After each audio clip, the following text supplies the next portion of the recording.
The Christmas Heiress by M.L.Ruscsak. For my mother, who continues to read every word before it's written, my daughter, who helps me edit, even though it drives her crazy, and for the children, happy reading. Chapter 1. The snow fell from beyond her bedroom window, fine powder resting on the sill, clinging to the cold stained glass. Wisp of the wind bringing the individual flakes from the slumbering ground into the air once more. Shuddering from the cold that was seeping into her room, Annika pulled the thick blanket tight around her shoulders. Her room was simple. It had all she really needed: a plain wooden bed where her thin mattress rested, a single dresser to hold her meager belongings. But it was her writing desk where she found comfort. Here was a single place for her truly to be free. This was her only place to be herself, rather than the servant that none ever remembered. A deep sigh and her eyes lightly closed, hiding their frost-blue color to the world once more. Tomorrow she would tuck away the decorations from their harvest festivals, each one needing to be wrapped and placed in their crates. The crates themselves dragged up 3 flights of stairs to the attic.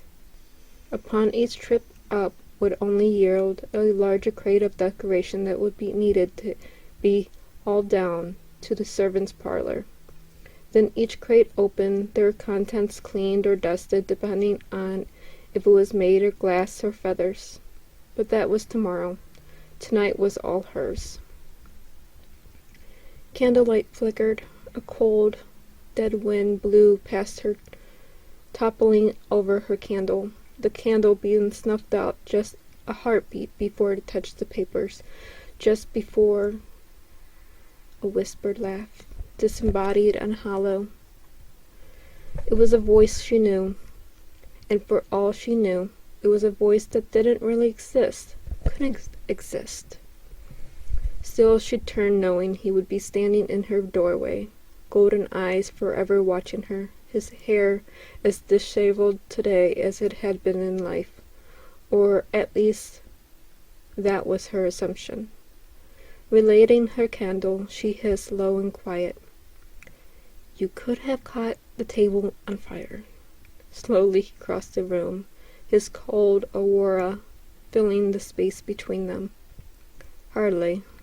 His voice fluid as always, his name, his true name, Annika didn't know, but his face, handsomely chiseled. Lips might have been soft and warm. If he wasn't already a spirit, he would have been a fine catch for any gentry lady. Certainly, he wouldn't have been wasting his time with a simple house servant, or more to the point, wouldn't be wasting his time on her. "Don't you have somewhere else to be besides making my dormer colder than the weather outside?" "I could go make a mess in the kitchen, but—" He shrugged and turned to leave, his foot poised to take a step through the closed door. Yet he lingered, giving her time to respond. Either I would be blamed for it or made to clean it up. Yes, she could see why he didn't bother. He knew her better than anyone, and he was more protective. As irritating as he was, she was grateful to have him in her life, even if she didn't believe he truly existed. "Thank you." Her eyes watched him cross the room, watched him stare out the window and into the darkness. "Why are you here, Annika?" "I work here. Where else should I be?" A snort of disbelief. "Why are you here? Why do you dwell in this house when you have so much more to give?" They had this discussion several times, but it appeared they would be having it yet again. "You know as well as I was found on the doorsteps of this house when I was just a babe. Deep snow had kept the servants from taking me to the local constable's office. The servants raised me, and the lady of the house let them. And yet you never searched for the truth, never thought to explore the attics of this house for the real answer. Well, that was new and shocking. She would have time tomorrow when she was up there, but... What do you mean? Her voice cracked, but if it was from fear or excitement, she couldn't be sure. The door crashed open. Lady Meredith stood in the doorway, her dark eyes narrowed at the candlestick firmly in her hand, ready to strike. Her stocking cap hiding her long gray curls, where her house robe barely covered her fine silk dressing gown. An angry growl. She spoke. "Who are you talking to, girl?" The spirit, or whatever he was gone once more. He didn't care for Meredith, and she didn't care for any that wouldn't bow to her every whim. Falling into a deep curtsy, Annika lowered her eyes. "No one, my lady." "I heard two voices. Don't lie to me." She wanted to laugh. There was but one way out of this room, and that was the stairwell. The stained glass window didn't open, nor was it large enough to climb out of if it had. "It was me, my lady. I sometimes pretend I have someone to speak to," which was true enough. 3 large steps, and Meredith was towering over her, long, gnarled fingers gripping Annika's face. "So help me if I find out that you're lying. Don't expect me to keep you." She turned, the heavy dark wood door slamming shut, the force enough to once again snuff out the candle. Given up for the night, Annika curled up on her mattress and tried not to think as she let sleep take her. Chapter 2. The morning came with the rooster crowing from the distance, the sky not yet gray from the early dawn.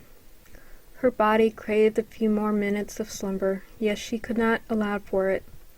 Breakfast for the lady needed to be started, the bedchamber put to rights. The chores needed to be done before the daunting task of removing the harvest decorations, only to replace them with those of the winter holiday. For a brief, fleeting moment, Annika pulled the cover over her head, wishing for a single moment more to rest, a single moment to be Annika before she had to be the unpaid help, the servant girl who was too far in debt to her mistress to ever be free of this loveless mansion, to be free of the loneliness and the despair that filled the hollow walls. If the walls weren't paper thin, she would scream, maybe even let out a sad tear fall from her eyes. Neither she could do. Neither would she give Lady Meredith the satisfaction of knowing that she had finally broke. No, she was much stronger than that. She had to be. For any child to be raised, to be nothing more than a servant, had to be strong. She had to be, or her spirit would have broken years before now. Slipping out of the bed, the cold clamped down around her skin, sharp daggers piercing flesh. Hurrying, Annika slid into her uniform, gray material to match the mood of the mansion. Cold air, not as cold as the loneliness of being inside. This was just another day, just one of many more that she would survive. One last glance at her bed, a wasted moment, a fleeting dream of being warm and comfortable. Thoughts pushed aside as her chamber door closed tight behind her. 13 steps, a curve to the bottom, not a single light, not a single sound except those of her stocking-clad feet upon the wood floor. Not a mouse scurrying in the walls, not a single... The attic is the other way. Annika paused, her fists clenching. Another reason to scream. Why should I trust your words when I don't even know your name? Cold air across her bare arms, a twisted smile across his lips, as light danced within his eyes, a twinge of mischief or perhaps anger, there and gone before she could be certain of which. Explore the attic, Annika. You won't be missed. Not today. He was gone as quickly as he came, the cold that he always brought with him still lingering in the air. Closing her eyes, she let out a deep breath. He wasn't real, yet he was the only true friend that she ever had. Yet, something inside of her had always trusted him, this boy who had grown more handsome with every passing year, his apparition that somehow always managed to protect her, and on a very rare occasion had scared the lady out of the house. So, for today, she would explore the attic right after she finished her daily chores. A soft breath, and she raced down to the kitchen. The hearth needed to be lit, wood brought in from the stacks just outside the door. Or it should have. Stopping dead in her tracks, she smiled. Someone had beat her to the kitchen. The large hearth was burning brightly. Wood was stacked neatly in its basket. Water was already boiled for the morning tea. A tray of fresh pastries were left cooling. No one was in the kitchen, not a single soul in the house, well, except the lady and herself, so who? Creeping into the kitchen just a bit further, a single piece of parchment laid, just poking out from under the silver pastry tray. No excuses, attic. 3 simple words, scribbled handwriting with no name. But did she really need his name? This ghost or spirit, whoever was being truly helpful. A quick glance out the kitchen window, snow falling steadily, blinking in the world in a cloud of white. No, she didn't need his name, but how she wished that she knew it just the same. Chapter 3. The serving tray was filled with the morning meal. Eggs and bacon cooked to perfection. The warm breakfast pastries sat on the side. Tea was seeping in the pot, ready to be poured. Toast was buttered, and the blackberry jam was resting in the small crystal dish. Carefully, Annika shuffled into the large dining hall, where the lady preferred to take her meals. Such an empty space for a single person. A long table with 13 high-back cherry wood chairs sat empty on both sides of the large table. 2 elaborately carved chairs sat at the head and at the foot. Gold dust flakes embedded into curly cues that served as the armrest. In a day or two, small artificial trees would be placed down in the middle of the table. Ribbons of gold and red would hang from the walls. Stuffed birds would crowd the corners of the rooms, breathing the resemblance of life in an otherwise cold room. Life. Ha! Annika had always found the stuffed birds odd. Their feathers still pristine and white, velvet soft to the touch. Their eyes of cold marble. No, they were not here to represent what the lady intended. No, they were not here to represent life, but to be a cold reminder of the outside world. Still, it was her job to make sure they looked like they could take flight if at a moment's notice, reincarnated from the magic of the holiday, a tale that the lady had told her a time and time again, or at least when she was young.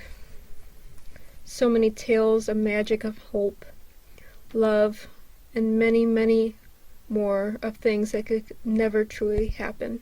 Happiness and true love, hope, the feeling of safety and warmth. So many more impossible things that she knew now would never come to be, just as she knew the birds would never take flight, or this cold hall would be filled with laughter and joy. Closing her eyes, she took a single breath, locking away the feelings that she had for far too many years. Heavy footfalls coming toward the room. She didn't turn as Meredith entered the room. Tensions hanging in the air. A dark cloud of negative emotions filled the air as it always did when she stirred from her bedchambers. Only the night could blanket the feelings of despair that clung to the lady. Fussily, Meredith so gingerly took her seat at the head of the table, never saying a word as the tea was poured into her pale cream-colored cup, never saying a word until she took a bite of the warm breakfast pastry, the icing still clinging to her wrinkled, chapped lips. Annika watched as the lady closed her dark, soulless eyes, watched as a pure delight filled the elderly woman's face, then the swallow, followed by the sip of tea. So, you finally learned to make something worth eating. These would be put on the holiday menu. Pushing back from her seat without ever finishing her meal, Meredith stood holding Annika's gaze. Aviv will be leaving shortly and will not be returning until the week before Yuletide celebration is to begin. Expect several guests this year. Guess what? Would the guests be staying overnight? It was a reasonable question, just as who would be helping me prepare. But that wasn't a question that she could voice, at least not yet. Of course they will be staying the night. They will begin to arrive the day before the festivities. They will remain until the new year. With a deep curtsy, Annika lowered her eyes. Shocked that there would be guests this year bordered excitement. Yet her excitement was drawn out by this dismay of not only cooking for more than that, but she also would have to tend their needs. May I know how many are to arrive? The chair pushed back from the table, the legs scraping on the hardwood floor. It's none of your business to know. To the door, Meredith paused. I want this entire mansion cleaned and polished, the stone to feel alive before I return. And with luck, someone will be willing to take you off my hands. Annika stayed perfectly still for longer than she needed to, her limbs frozen. The lady was leaving, and was leaving for nearly a month. Oh, the joy that poured into her marrow. Never had she been alone and away from the darkness that filled this house. Never had she had a chance to just breathe. No ringing of the bell taking her away from one chore to tend the needs of the lady. No bellowing of the shrill voice demanding attention. No, the lady was leaving, but Annika, who was getting the much-needed break. Slipping into the seat that was reserved for the lady, Annika reached for one of the pastries. The smell was intoxicating. The icing was dripping to the plate below. Hoping she could taste what was in it so she might be able to recreate the fluffy delicacy. It was almost touched her lips. Cold wrapped around her, the pastry tray, including the one that had been nearly to her lips, were tossed to the ground. In shock, she expected to see the lady standing before her, yet it wasn't, to her surprise, but her hauntingly handsome friend. I take it you made these. Of course, she would never taste something that looked so heavenly. Of course I made them. Ruined pastries, now littering the burgundy carpet. You will not eat those. May I know why not? A chilling smile twisted his lips as he leaned closer to her ear. They are poisoned. What? Bone-chilling laugh. Well, not really. But they are spelled so whoever eats them goes somewhere else until winter celebration begins. A thoughtful pause. You should eat the eggs and bacon. More pastries are in the kitchen for you to devour. I still have chores and taken care of. Proper maids and such will arrive shortly. The house will be decorated perfectly. Chapter 4. The maids arrived not 10 minutes after the carriage that took the lady away had disappeared from the gravel drive, just as the feeling of oppression and the lost hope began to fade from the stone and wood. More than a dozen maids dressed in black and white dresses, feather dusters and brooms clenched in their hands, piles of cloth hanging from the sides of the metal buckets. But it was the cheerfulness of the maids that took Annika by surprise. Each maid smiled at her if she owned the manor herself, rather than being the indentured servant. It was enchanting to watch them greet her with the kind of pleasantry that she had never experienced in her life. Memorized, she started to close the tall oak door, only to find a polished black boot preventing the closure. Startled, she opened the door as quickly as she could, murmuring apologies as fast as her lips could form the words, assuring the person that she had not seen them, hoping that her words would be enough not to cause the gaggle of maids to leave the house. "No need to apologize, miss. I shouldn't have dawdled, but the garden needs some desperate attention." The voice, a soft tenor of a man's voice that had her freezing in her place. Never once had a man graced the doorway of the manor since the lord of the estate had passed. No butler, no gardener had been hired or retained since those days. Shaking herself from her stupor, Annika strained herself and tried to smile. "Please come in, Mr. Sliding into the door, the man tilted his gaze down to her. A friendly smile touched his rose-colored lips. "Gardener will do for the moment. We have a mutual friend." "Ah, yes, I think we do." Annika paused, playfully adding, "Perhaps you can tell me which friend you are referring to." Gardner reached out, grabbed her shoulder gently, then turned her around. "I think he's waiting to speak to you, or sneak you off on some grand adventure." There, not a handful of steps away, was her friend. His dark hair slicked back. A well-tailored suit replaced that of the servant that he had worn every day until now. The cold that always preceded him was nothing more than a cool summer breeze. Glancing back to Gardner, Annika smiled.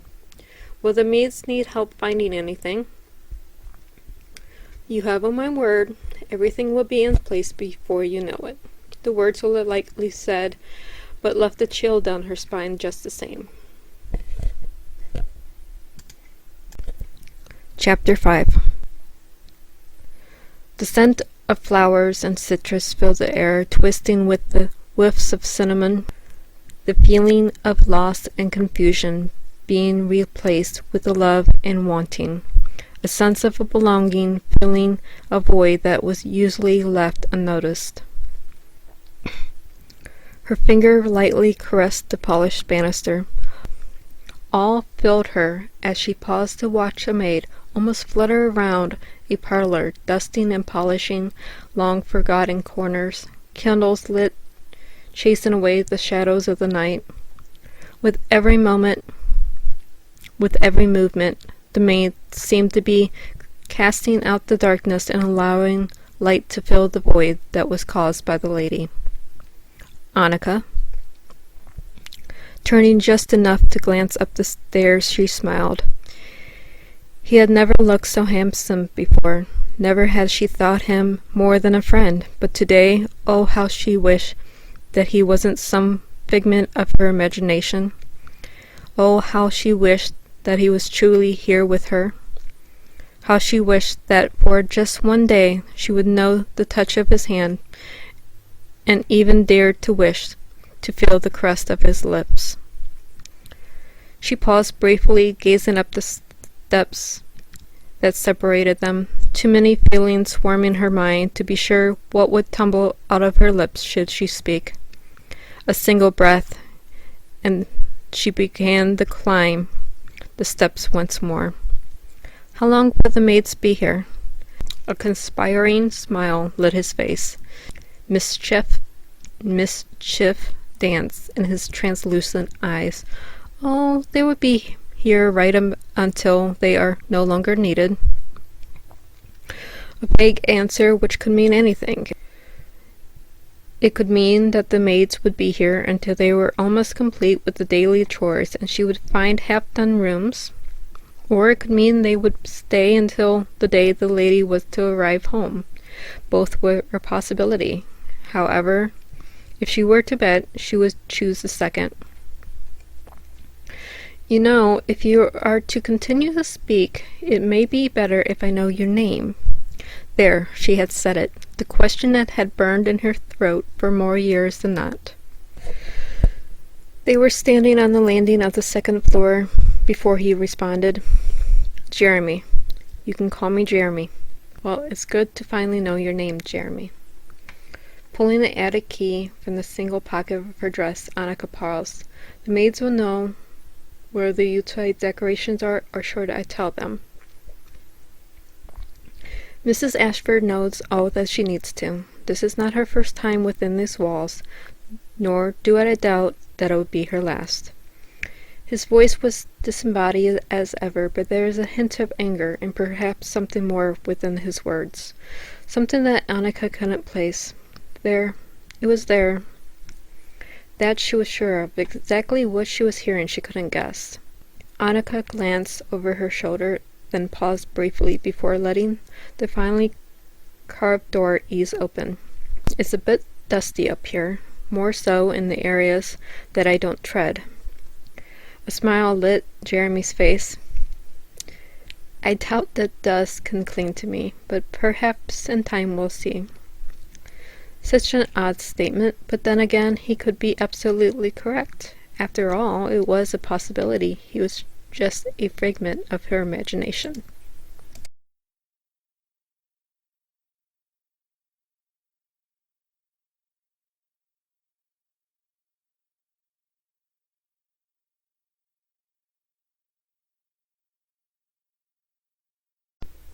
Chapter 6.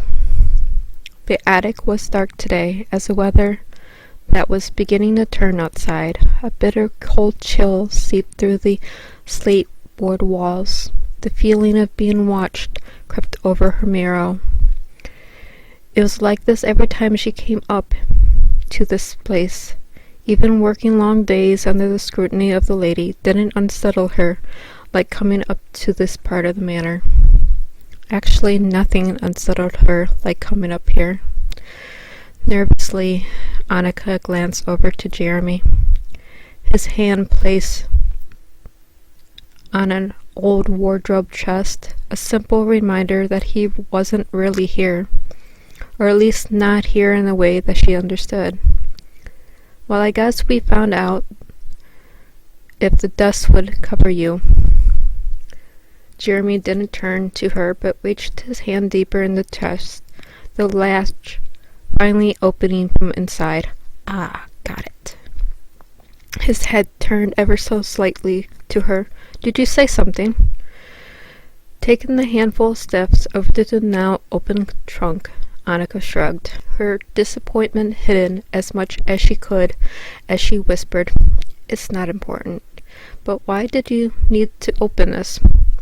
Stepping back, Jeremy smiled. I didn't need to open it. I just wanted to see if I could. He was going to get her in trouble if anyone ever found out about this. But then again, the lady didn't come up here. Actually, besides her, no one had ever been up here in ages. The thick dust that coated the furniture was testament enough.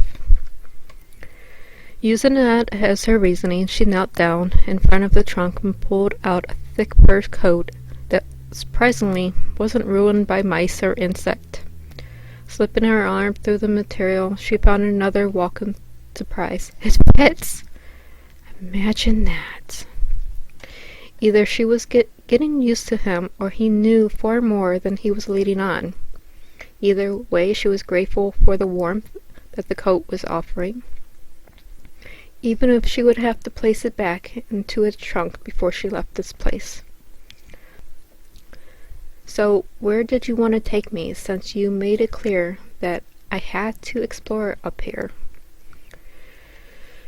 Shuffling away from her, Jeremy wandered about the visible area of the candlelight, weaving between dressing mannequins and the tall floor mirrors, passing through anything that might be in his way. His essence fading in and out, sometimes disappearing for several long breaths before reappearing a few feet away from where it had been. Finally he turned to her. Far side of the attic there would be a door. I'll unlock it for you. Jeremy paused, looked a bit saddened. I doubt I'll see you for a while. Found someone else to haunt? Annika teased. There was no mistaking the sadness in his eyes now. No mistake that he didn't want it to leave, but rather had to. Promise me this. Once you know the truth, carry on your normal days until the festival. What was he talking about? What truth? She knew the truth. She was nothing more than an indentured servant. She worked here because there was nowhere else for an uneducated, poorly trained maid to go. The lady knew, but worse than that, she knew it. Just as she knew the maids and the gardener were nothing more than a figment of her imagination. And that was what she was afraid of. That was the extent of her sad truth. Blinking back the tears, she gave her best smile. I promise. Chapter 7. The door was right where Jeremy had said. Although he could have said there would be several heavy crates and trunks that had busted at the seams, not to mention the nagging feeling that she was about to step into a trap. Sweat dripped from her face as her hand shakily reached for the crystal doorknob.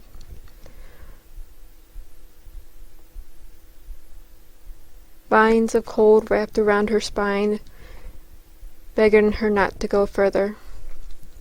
She had to open this door. She needed to know what lay beyond the long-forgotten trunks. But most of all, she needed to understand why, in all of her years, she had never stumbled upon this simple room. Why she had never dared to tread into a room that was in her undisputed domain. A room hidden away in one place that even the lady wouldn't delve. The door cracked and creaked on its tarnished hinges. A rush of warm air rushed at her. The smell of jasmine and honeysuckle clung to the air. Jasper and mint lingered, only for a breath. Pink cloth laid over the furniture. Mirrors covered, saving them from tarnish. A crib, waiting for a newborn child. Soft chimes played as the cold wind touched them. A sad tune, or maybe it was meant to be soothing. Either way, Annika didn't know yet. Somehow the sound was familiar to her. Somehow she had heard this tune before. Could one of the maids that had taken care of her hummed it to her? It was possible, but there was no way to know, since they had been let go some years ago. Pushing away the ache that was building in her chest, she eased into the small room, memorized at the warmth that filled the air, in awe at how well preserved the furniture really was. Not a single place of chipped paint, not a mouse hole or evidence of the moth had dined on the fabric. The dried flowers just as robust today as they had been when they had been picked. Carefully she shrugged off the heavy fur coat, laying it on the top of the small white dresser, her hand caressing the golden handle. Someone must have loved the child who these things were meant for, loved them enough to pay for the wood to be painted and for the handles to be molded in gold, loved them enough to want to preserve the flowers with the furniture. She wanted to leave this room, wanted to hide the tears of loneliness that plagued her nights, wanted to pretend this room, as small as it was, could be hers now. Oh, how she longed for a single person to have loved her as a child so clearly as this infant had been, if only for a day to feel that kind of everlasting love. A single tear ran hot down her milky pale cheek. Stupid, idiot fool. She shouldn't have come here. She should have stopped the moment that she had seen the cradle, partly uncovered from its pale pink mesh. She took a jagged breath. It was stupid and irresponsible to have these feelings over things that were never hers. More than that, it was humiliating to be this upset over disregarded belongings. After all, they were just things, then more than inanimate objects that offered nothing. Locking away the cluster of non-useful emotions, Annika reached for the mesh that hung oddly off the cradle. She didn't own these objects, probably had never laid in a cradle, let alone this one, but it didn't mean she couldn't tidy the mesh, so at least the cradle might be preserved for a little while longer. A quick snap of the fabric, the air crackled just before the fabric fluttered to the ground. The bundles of flowers crumbled from the vases. Cold air filled the room. The magic that had held this room in stasis broke. The white painted dressers chipped with beige. Yet the cradle remained untouched, unscathed from the hands of time. A single name elaborately carved in the inlay with gold. Scared, Annika reached her trembling hand out to the cradle.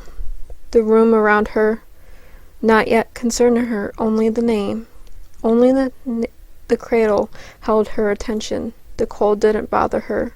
The disarray of the room wasn't even noticed. Her fingers caressed the warm gold lettering, traced the floral carvings, tears running hot from her sapphire blue eyes.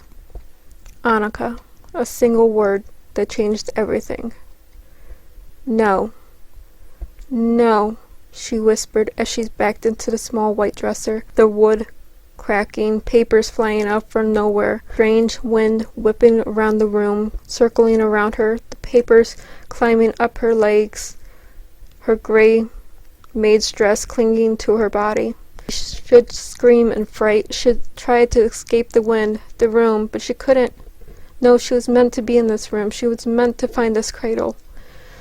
So, if she was meant to die in the fury of the wind, so be it. If not, then it stopped at once. She would what? Try to put the room back to what it had been before she opened the door? Read the papers that were covering her? Slowly the wind faded, her heart beating hard in her chest. The room was ruined, the furniture nearly broken to the point where repair would never be accomplished. The papers? It wasn't the ones that were scattered about the room, nor the ones that were lightly hanging to her dress, but the ones draped over the head of the cradle, a single piece of parchment that now covered her name. Carefully she reached out her hand, only now noticing her fear as she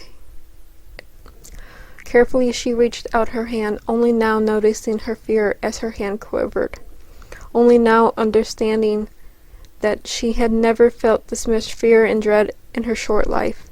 Her fingers touched the edge of the paper just before she jerked her hand back.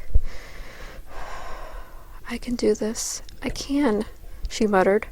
Taking a deep breath, Annika let it out slowly. A single heartbeat to find her resolved, then the paper was seized in her hand. The words were foreign to her, their meaning she couldn't guess, but her name, her full name, her tears stung her eyes. She had a last name. She grabbed another paper, then another, her name more than a dozen times. The last name several scores more. What did it mean? She couldn't guess, but Annika glanced over her shoulder. There were several maids here. Surely one of them could read the scribble to her. Chapter 8. With the bundle of papers held tightly to her chest, Annika raced from the attic. She had to find someone to read them to her. She had to find out the answers that were held within these jumbled words and scattered pages.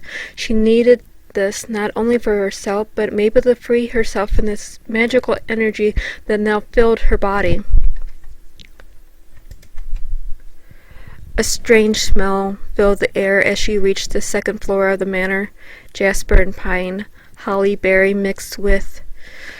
She sniffed the air. Her heels lifted up at the smell carried her slowly toward the stairway.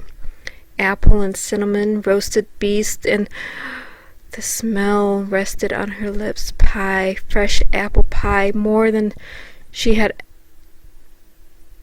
ever produced, more than she had ever known. Bounding down the last of the stairs, she wanted to rush into the kitchen. She needed to make sure the lady hadn't returned. Fear crept into her marrow. The lady would know these maids were not from this house. She would know that the food hadn't been prepared for her. The sound of giggling and laughter from the kitchen, voices that felt familiar carried from the kitchen, or more to the point, from the old butler's pantry, a room that was no longer used. Yet Annika slowly, cautiously peered around the freshly polished redwood arch. A new dining table now nestled in the small room. 4 chairs and a buffet table filled the room. The maids were seated. All glanced her way, but it was the gentle hands that gripped her shoulders that led her from the doorway. "Come, child, it's well past midday." A soft shove into the empty seat, and the other young maid slipped out of her seat and began to fill a plate and sit before Annika. A soft laugh. "Oh, come now, don't make a face. You need to eat. Besides, you would know what belongs on the Christmas menu better than any of us." The words were correctly said, yet something was missing. Something that shouldn't have been said wasn't. Maybe it was just a feeling, or maybe it was because she was so filled with energy that everything now sounded suspicious.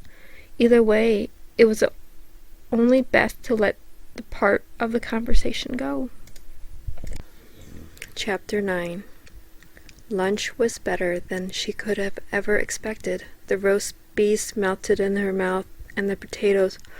Oh, how could something be as light as air, yet so filling? Perhaps the cook would have time to teach her before the lady returned. Before Annika shouted out of the chair. She had forgotten. The papers! The old maid smiled at her and straightened the stack that had been placed in the center of the table. "Right here, dearie."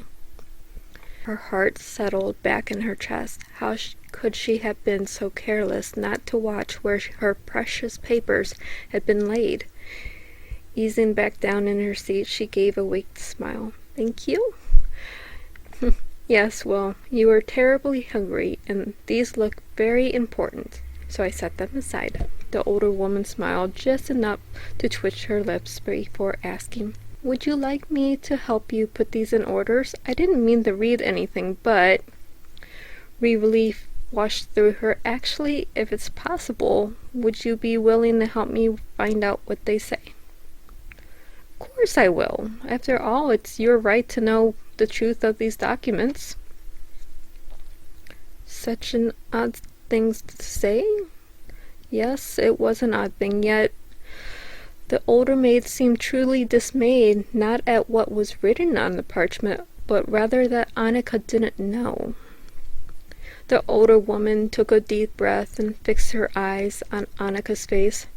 "The house would be fine while we pick over these papers. But first, perhaps you would like to know my name." Annika's eyes lit up in the purest joy. A name, an actual name that she could say, "Yes, please, I get so lonely here. A name." She paused, realizing that she just let the words tumble from her lips without really thinking about what she was saying. It's quite understandable. Living in this house all alone would be a nightmare for most, more so for someone so young. Oh, but the lady of the house lives here, so I do have some interactions with another person. That, and she had Jeremy. Not that she wanted to say that. Not yet.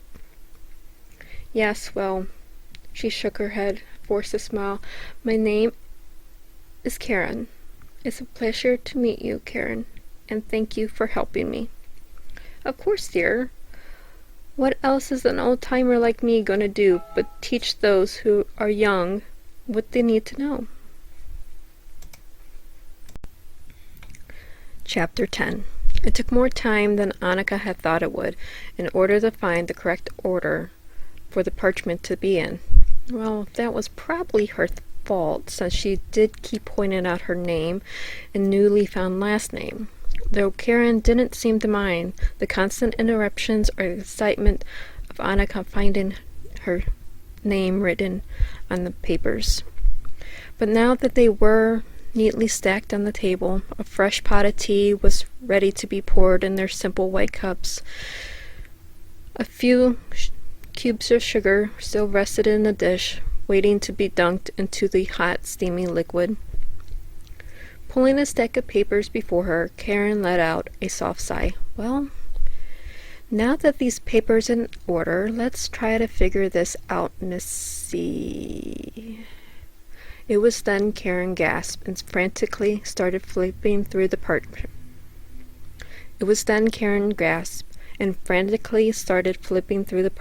Muttering to herself, her dark brown eyes now as large as those of a doe.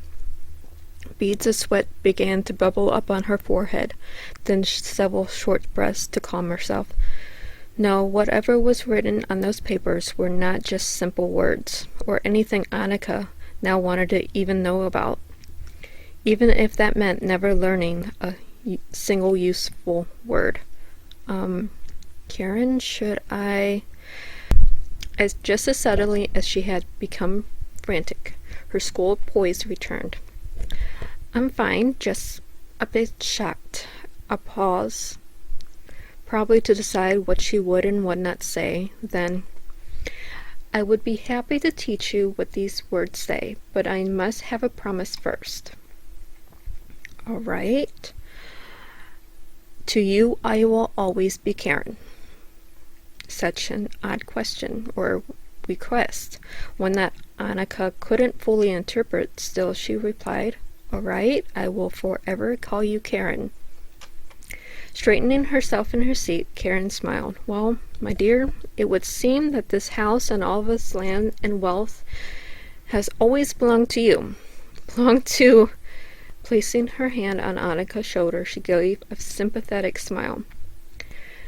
Meredith was your maid. Now, nothing here tells what happened to your parents, and for that I'm truly sorry.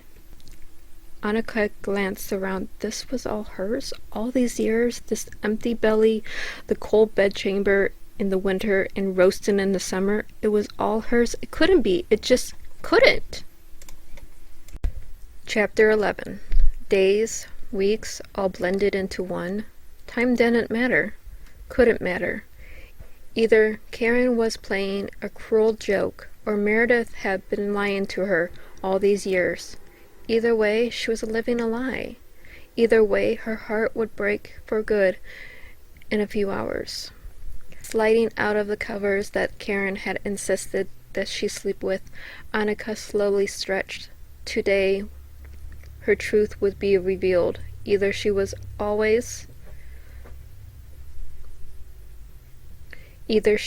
and always will be an indentured servant, subject to the whims and follies of her mistress, or she was an heiress to a massive house and destined to live alone.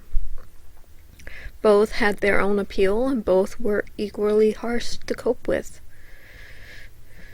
Padding over to the dressing mirror, Annika glanced at her reflection. Golden blonde hair and sapphire blue eyes, an exotic face that she would never call beautiful, but she supposed that she wasn't completely hideous either. A deep, lonely sigh, and the tears began to swell in her eyes. What was she doing? Pretending to be some great lost heiress, pretending that this house was hers for the taking? No, that ended here and now. She was a maid. Only maid, and pretending any longer would only rip out her heart the moment that the guests arrived. The others would be leaving today. They wouldn't be here to witness the confrontation should she be dressed like an heiress. They wouldn't be here to witness the fury of the lady when she was found out what she had been up to for the last few weeks. Oh, how she envied that they could leave. A deep, quivering breath, and she wiped the tears. Her old gray dress was hanging in the closet, along with the borrowed clothes from the attic. It would dismay the maids that she was wearing it, but if this truly was their home, then they wouldn't care. They shouldn't care. She lingered more to tidy the bedchamber. One last look around, and she closed the door, putting the thoughts of ever sleeping in his room far from her mind. Last night she was a pretend heiress. Today she took back reality. Today she was the only maid left in this lifeless manor. Slipping down the hall, she stood silently, waiting to hear the chatter of maids, the smell of freshly baked bread, the soft chime of glasses being set out. Yet not a sound flowed around her, not a single whiff of bread baking or soup cooking, not a crackle coming from a single hearth. No, sometime while she had slept, they had left. All of them, from the youngest of the kitchen staff to the gardener. No one had stayed behind to tell her goodbye. The hurt inside of her should have brought the lonely tears back to her eyes. It should have broken her heart. But this was her cruel reality, cold and alone, forced to tend this house day in and day out without a soul to speak to. A single deep breath, and she made her way from the upper residence, her hand lightly trailing on the redwood banister, her eyes taking note of all the carefully placed decorations. Small trees in red and gold fruit, none of it real, of course. Just things made of fabric and glass, painted then sprinkled with something to make them glitter. Still, it was kind of pretty to glance at until she remembered who would be tucking it back into the attic in but a few days. Chapter 12. The house smelled of Yuletide dishes, pastries that she had just learned over the last few weeks. The roast beast was basting in its own juices. The table was set in the best tableware that she could find, simple porcelain with a thin line of gold, crystal goblets, and gold-plated silverware. It was the best that she could do while contending with making dinner, a dinner that she wondered who would share. After all, the lady had no friends, and the lord of the manor had died some years ago. So who had the lady invited to this dinner?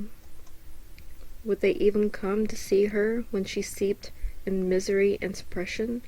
A feeling that she could already feel creeping back over the house, a feeling that clouded everything, a feeling that was too much of a reminder of the woman who was returning.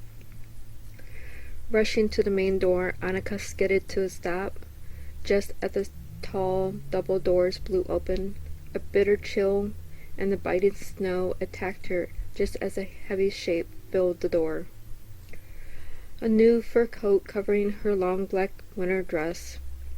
She didn't know where the lady had gone all these weeks, but wherever it had been, it had done nothing to improve her mood, for the darkness now seemed darker than ever, and it seemed to follow her wherever she had came from. Dropping into a curtsy, Annika lowered her eyes. Lady Meredith, I hope you had an enjoyable time while you were away. The clicking of heeled boots on the stone floor. A slam of the door. "Get this hallway cleaned up, girl. My guests will be arriving shortly, and don't even think about dawdling in the hallway while dinner burns.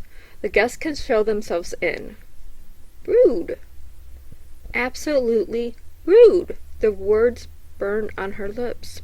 Making people come into a house without ever being greeted?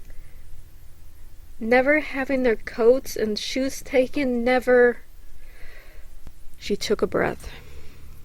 She should stomp off and tend to dinner, and would have if the puddles of melting snow weren't there to be mopped up. If nothing else, the guests would not enter this home with a puddle filling the grand foyer. Chapter 13. The clock rang 6. The side dishes were already placed on the long table, now covered with a Christmas white tablecloth. The salad was prepared and waiting for the guests to arrive, so all she had to do was carry the seasoned turkey to the dinner table. All she would have to do was slip in, quiet as a mouse, and deliver this last item for the feast. With a deep grunt, Annika lifted the silver serving tray and began her trek down the windowless service corridor, her mind wandering with every step. The manor had never seen guests before, at least none that she could remember. Would they be speaking quietly among themselves or bickering in some great debate? Would they have on their Christmas finery or dress for a common affair, not really caring what the day really was? It was hard to say for sure without entering the great dining hall. Then again, it was entirely possible that they would all stop and stare at the homely girl in the maid's uniform who was serving them their grand meal. A single breath, and she used her foot to push the heavy door open, her eyes scanning the room out of habit. A gasp, then the tray clanged to the floor. The chatter within the room ceased. Too quickly, Annika had dropped to the floor, trying to gather the mess that she had made back onto the tray. Warm hands covering her. Slowly, her eyes met those of the boy she had thought of as anything but real. Hoarsely, she said, "Jeremy? Come, the maids can clean this up."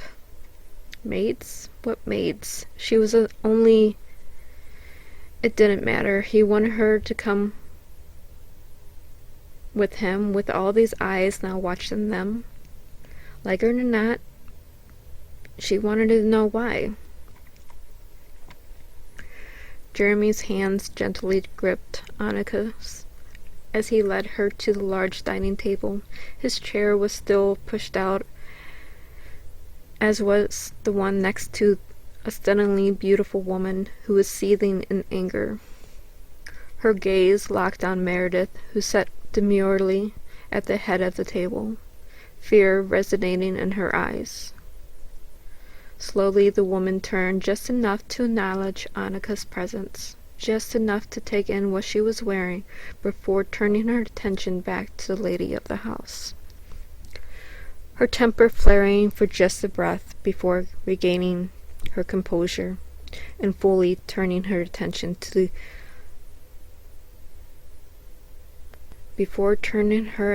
back to Annika in her faded gray dress.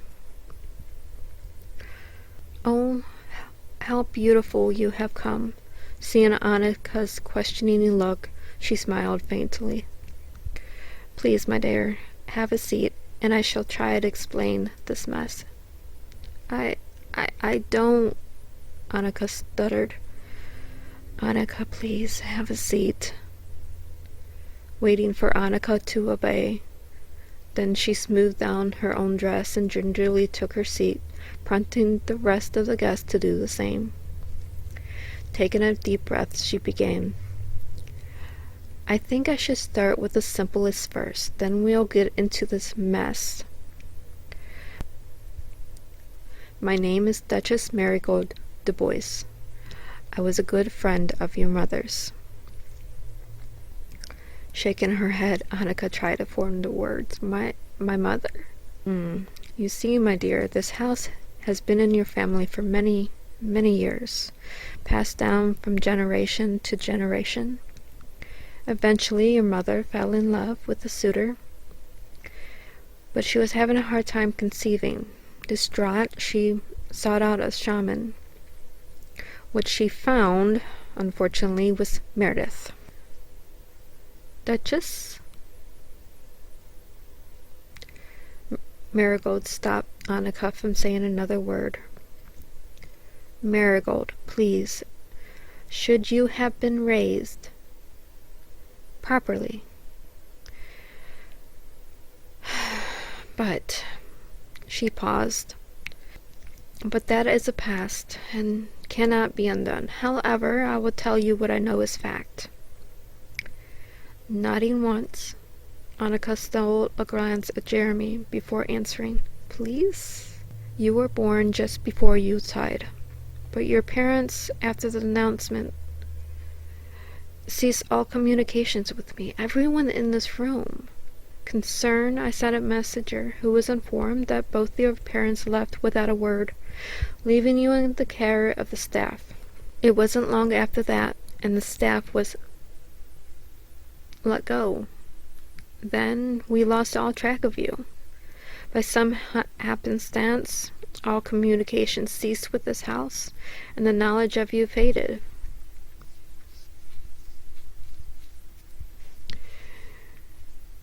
Jeremy cleared his throat. I believe that is where I came in. Some time ago I heard Mom talking about you in the rough location of this house, and me, being, well, me, needed an excuse to exercise my mystical abilities. Jeremy paused as his mother gave him a look. A smile formed on his face as he continued. So, I found the house, but took my time before interacting with you. Well, what do you mean? Well, Mom said you were to be living here, or at least she thought you were. And you were the right age, yet you were a maid and I was confused, so I kept my distance. Eventually, I decided to interact with you because it became painfully obvious you needed a friend. Then, here recently, I started to explore the attic. Jeremy shrugged. It took more time than it should have, but Mom needed proof before we could act.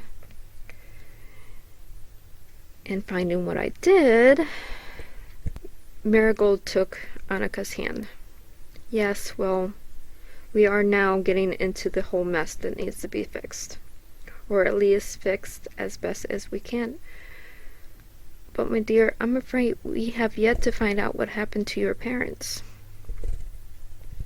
Taking Annika by her other hand, once more Jeremy gave a menacing grin, then led Annika to the hearth, just before the two white swans. Slowly he leaned in to press his lips to hers. For but a second she pulled away.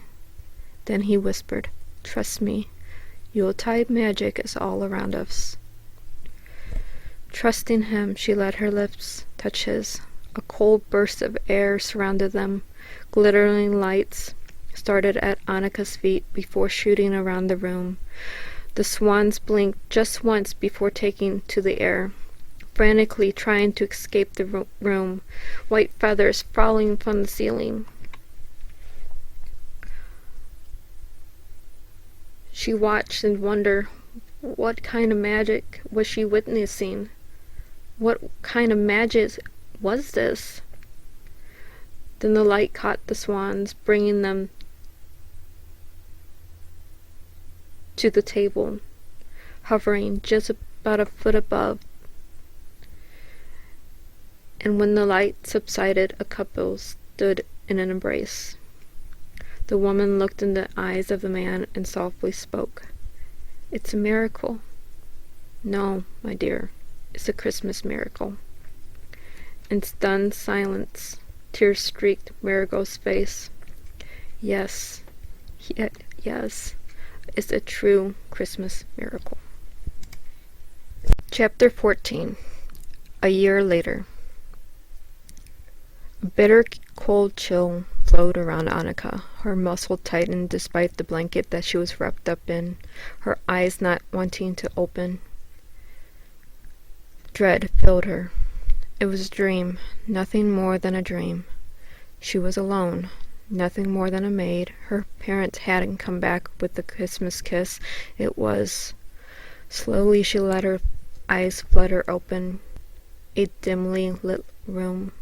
Warm, fluffy gold blankets covering her. The curtain barely opened to reveal the fresh snow that lay on the ledge just outside. Relief surged through her. It wasn't a dream. It wasn't... But what had woken her? A cough on the door captured her attention. Jeremy, of course. Both of our mothers asked me not to wake you, and I didn't. But since you are awake, sure, he hadn't woken her. Sure. But did it really matter? He was her truest friend, the man who held her heart. Oh, shoo, so I can get dressed. Moments later, dressed in her Christmas finery, Annika slipped out of the room, the door closing quietly behind her, her eyes meeting those of Jeremy. The moment the handle fully clicked in place. So, is this a birthday party, a coming into society party, or a Christmas party? Mum hasn't decided, but the guest list is miles long. Taking his hand, Annika smiled. I thought it was an engagement party. Returning the smile, Jeremy stole a kiss. Ah, yes. I believe that's exactly what this is. The end. And they lived happily ever after.